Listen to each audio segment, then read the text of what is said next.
Selamat siang Kak Selamat Farah. siang Karima. Gimana kabarnya Kak Farah? Alhamdulillah baik. Karima juga gimana? Sehat? Alhamdulillah sehat. Baik. Oh iya Kak Farah, terima kasih ya udah mau hadir di sini untuk jadi narasumber saya. Terima kasih juga sudah mengundang saya untuk menjadi narasumber di podcast siang hari ini. Oke, baik Kak Farah. Jadi kan hari ini topik pembicaraan kita itu adalah pentingnya memahami emosional intelijen ya. Nah, sebelum kita masuk ke topik kita ini, saya mau tanya sih sama Kak Farah. Apa sih Kak Farah emotional intelligence itu? Nah, kalau yang saya tahu itu tentang emotional intelligence itu kemampuan untuk mengenali, memahami, dan mengelola emosi diri. Jadi saat posisi kita marah atau sedang tidak baik-baik saja, kita bisa mengelola emosi tersebut, tidak meledak-ledak jadinya. Oh, seperti itu ya Kak Farah. Oh, jadi emotional intelligence itu seperti cara kita untuk meregulasi emosi kita gitu ya Kak Farah ya? Lebih mengelola diri, kayak kita bisa menahan nih apabila misalnya lagi perasaan emosi, marah. Jadi kita bisa istilahnya ngerem diri kita biar nggak terlalu meledak-ledak. Oh, seperti itu Kak Farah. Oke, baik Kak Farah. Saya mau nanya nih, pertanyaan pertama yang mau saya tanyain ke Kak Farah itu, kenapa sih mengontrol emosi itu penting? Mengontrol emosi itu penting untuk diri kita sendiri. Oke, kenapa? Karena dengan kita dapat mengontrol emosi diri kita sendiri itu melatih kesehatan mental diri, dan selanjutnya juga hubungan sosial kita terhadap orang lain. Misalnya posisi kita sedang marah, terus kita bisa mengontrol emosi kita. Nah, jadi kita tidak terlalu meledak-ledak ke orang lain. Kita bisa membatasi diri kita. Oh, saya tahu nih saya sedang emosi, saya sedang marah. Jadi berarti mungkin bisa menjauh dulu, atau ya bisa menenangkan diri dulu, dan juga membantu untuk membuat keputusan yang lebih baik. Jadi terkadang misalnya lagi emosi, lagi marah, itu kan pemikirannya sedang panas gitu ya. Iya, betul. Nah, terus tiba-tiba kayak mengambil keputusan yang mungkin itu tidak baik untuk kedepannya. Jadi kita penting untuk mengontrol emosi diri ya, karena untuk mencegah hal-hal yang tidak baik di depannya nanti. Oh, jadi kayak seperti kita pas lagi kesel gitu ya Kak Farah. Lebih baik kita ngindar dulu daripada nanti kita nyakitin perasaan dia. Mungkin seperti itu ya Kak Farah maksudnya. Jadi kalau kayak kita lagi meledak-ledak, takutnya kita ngomong yang sekiranya nyakitin perasaan dia, seperti itu ya maksud Kak Farah ya. Oke Kak Farah, selanjutnya saya mau nanya ya Kak Farah, kenapa sih memahami emosi diri sendiri itu penting? Memahami emosi diri sendiri itu penting karena yang pertama, setiap orang itu memiliki emosi, kesabaran yang berbeda-beda. Kita memahami diri sendiri, misalnya kayak kita tahu kondisi kita sedang marah, sedang emosi. Nah, yang tadi seperti Karima juga bilang, agar tidak menyakiti perasaan orang lain. Jadi kita men-stop diri kita kalau misalnya emang lagi merasa marah, lagi merasa emosi, baik kita bisa menyalurkannya ke hal yang lain, tapi yang masih positif, tidak merusak atau tidak berdampak negatif untuk orang lain. Jadi agar tidak merugikan orang lain juga ya. Tidak merugikan orang lain dan diri sendiri ke depannya, seperti itu. Oke, baik Kak Farah. Oh iya Kak Farah, apa nih dampaknya jika kita tidak memahami cara mengelola emosi diri kita sendiri? Apa sih dampaknya kalau kita tuh nggak terlalu bisa memahami emosi kita, mengelola emosi kita gitu? Dampak negatifnya pasti ada ya, karena kan emosi itu bentuk yang sangat wajar, hal wajar.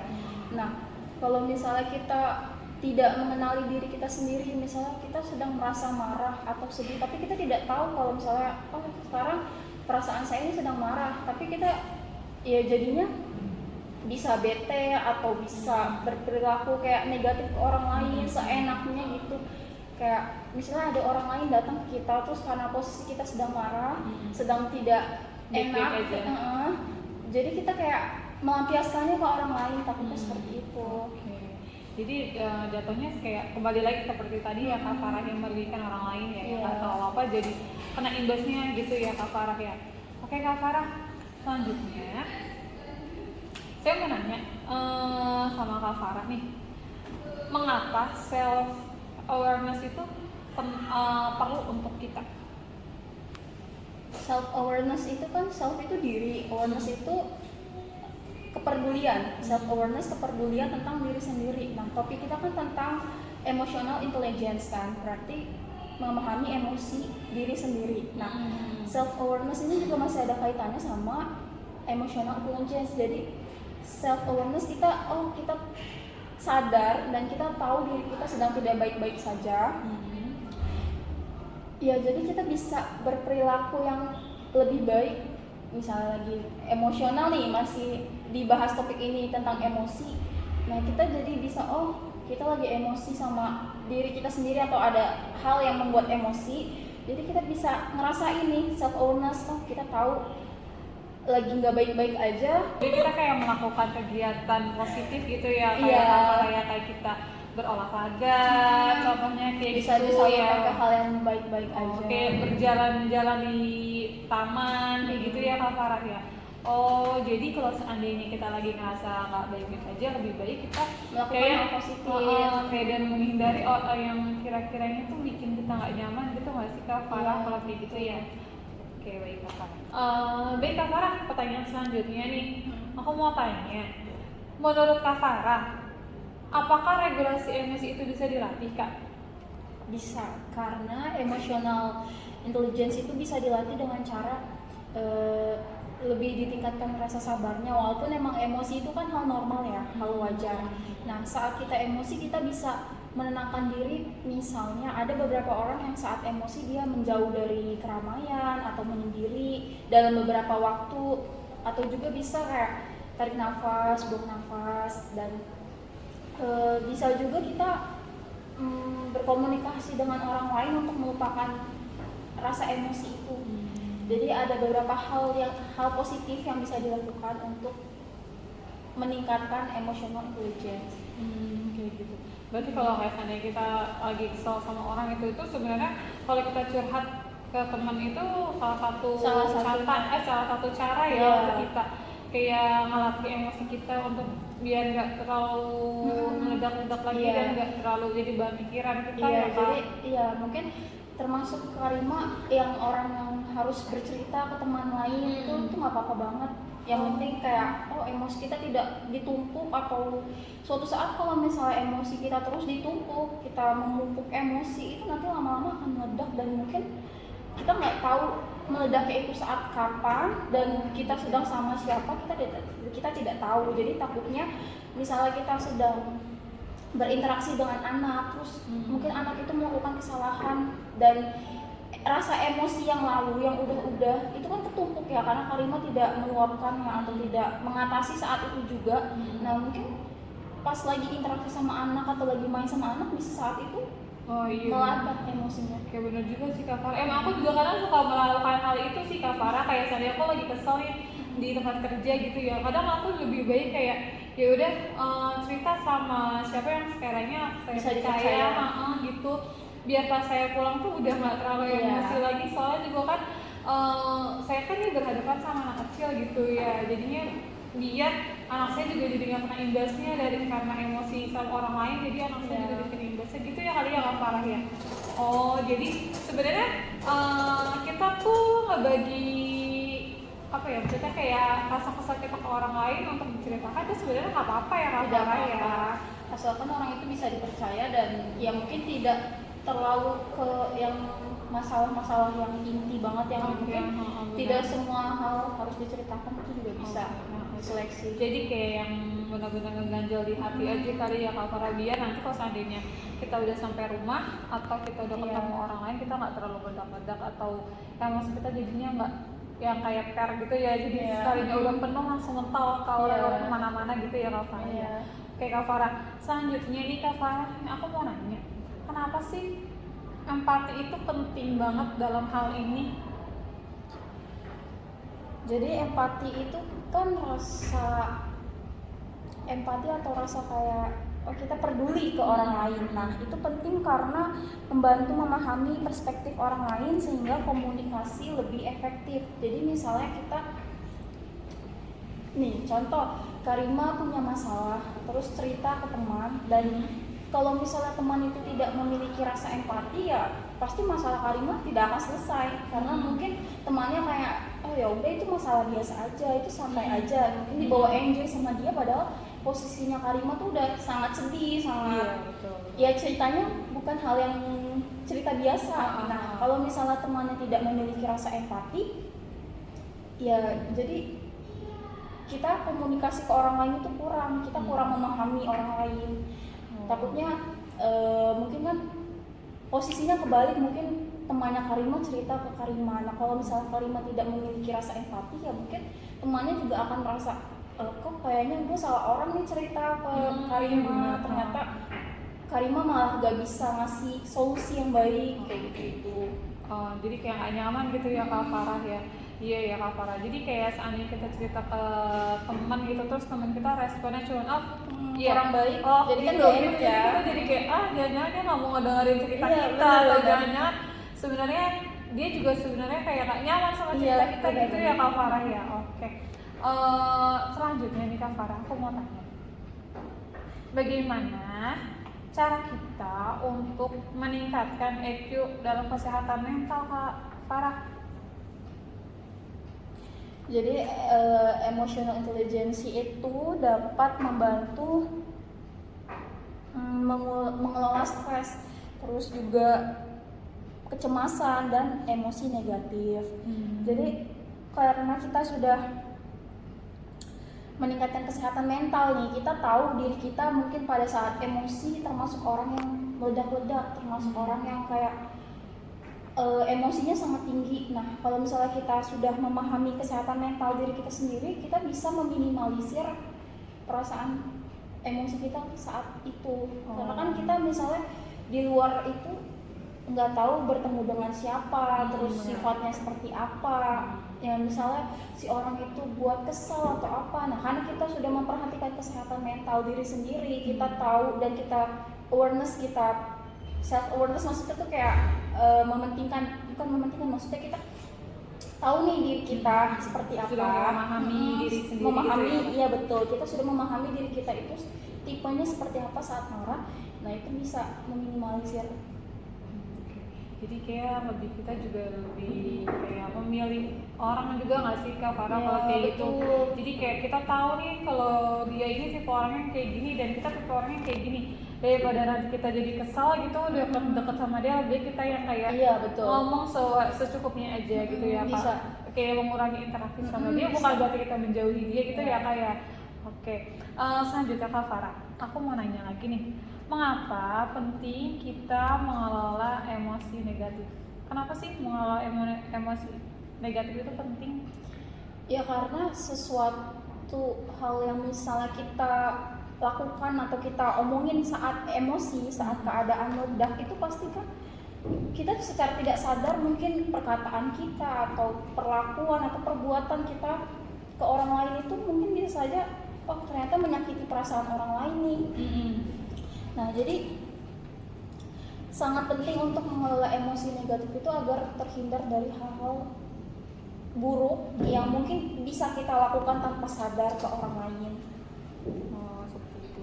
Jadi kayak kita lagi kesel gitu, lebih kita hindar kayak gitu. Pokoknya lebih ke gimana caranya kita mengatasi diri sendiri dulu ya Kak. Biar kita juga lebih enak gitu ya. Oke. Pertanyaan selanjutnya Kak, aku mau nanya, apa manfaat perkembangan emosi intelligence itu? Oke. Manfaat utama perkembangannya itu untuk meningkatkan kualitas hidup, hubungan sosial dan kesehatan mental. Jadi apabila kita sudah tahu diri kita seperti apa, batasan diri kita seperti apa saat emosi, saat marah. Nah, terus kalau misalnya kita sudah mempelajari tentang emotional intelligence, terus self awareness, lebih memperhatikan diri sendiri, itu jadi kita bisa menentukan kualitas hidup kita ke depannya seperti apa, menentukannya. Jadi kayak kayak bersosialisasi juga kita lebih mudah gitu ya. Iya, Kak. jadi misalnya kita tahu oh orang ini mungkin nggak baik nih buat diri kita dari secara perkataannya atau dari sikapnya menyakiti diri kita, atau kayaknya gue emosi nih kalau deket dia. Nah, kita bisa mencegah nih karena kita sudah sadar diri kita kemampuannya tuh di mana. Dan kita kayak kurang nyaman gitu kalau dekat sama dia, karena dia tuh suka menyurut emosi kita gitu Iya, ya. lebih baik kita selagi bisa dihindari, ya nggak apa-apa dihindari hal-hal yang membuat emosi. Oke, jadi sebenarnya balik lagi itu ke diri kita lagi ya Kak. Betul, Jadi kita menyeleksi teman itu penting. Oke, betul. Pertanyaan terakhir nih Kak Farah ya, aku mau nanya. Menurut Kak Farah, apakah emosi emotional intelligence itu berpengaruh pada kesuksesan karir Kak? Jadi apakah karir kita tuh berpengaruh sama ini? Menurut saya itu iya, karena kita kan berkehidupan sosial nih, kita berinteraksi dengan manusia lain, kita berkehidupan dengan manusia lain, jadi kan kita menemui sifat-sifat yang berbeda kan di antara manusia itu. Nah, misalnya kita di satu pekerjaan itu ternyata ada yang membuat jengkel, atau kayak teman kan kadang nggak selamanya baik, atau ada yang buat merasa kurang serak. Nah, kalau misalnya kita sudah memahami emotional intelligence diri kita sendiri, jadi kita bisa menahan. Misalnya di tempat kerja itu kan, kalau pekerjaan itu kan rutinitas dilakukan setiap hari nih.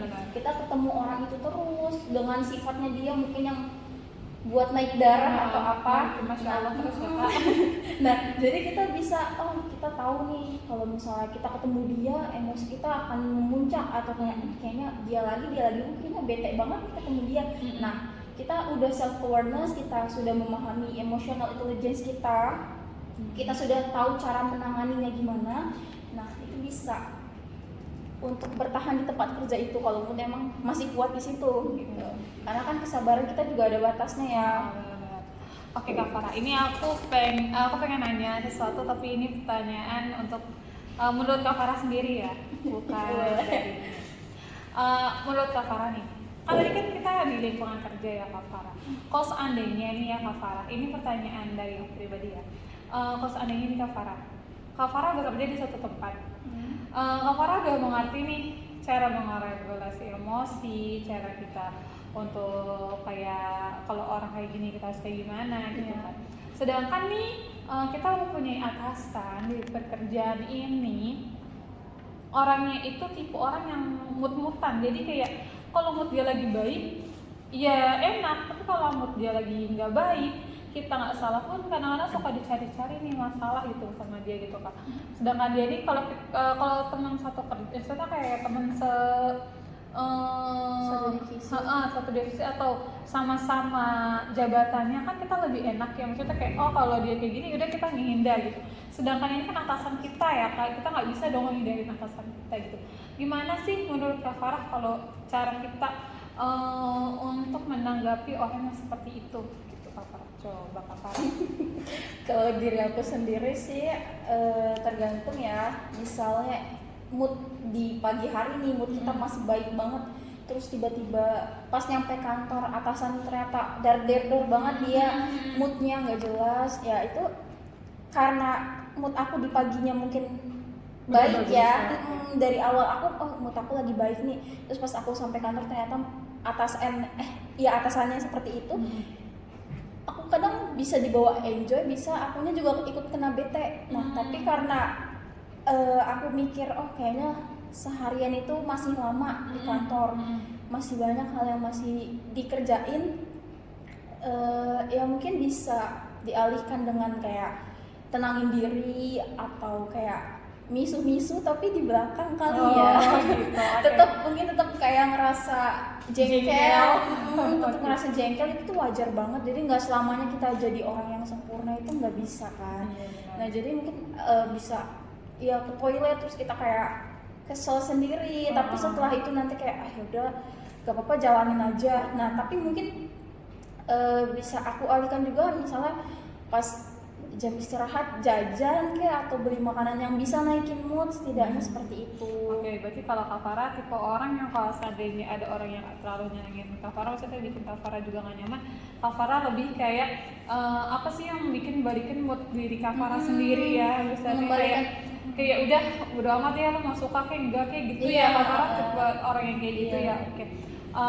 Berarti kesimpulan dari percakapan kita hari ini berarti tentang gimana cara kita meregulasi emosi. Jadi dengan cara kita memahami diri kita sendiri dulu gitu ya Kak Farah ya. Jadi kita memahami diri kita sendiri dulu, baru kita bisa mengerti orang lain. Karena kita ngerasa karena kalau kita belum bisa mengenali diri kita sendiri, belum bisa kayak kasih yang terbaik buat diri. Jadi kayak kita juga pasti belum bisa buat ngertiin orang lain gitulah ya Kak Farah, yang intinya sih seperti itu ya Kak Farah, yang maksud Kak Farah tadi. Oke, terima kasih Kak Farah untuk waktunya. Terima kasih juga. Oke, sampai ketemu lagi Kak Farah di wawancara kita selanjutnya. Dadah.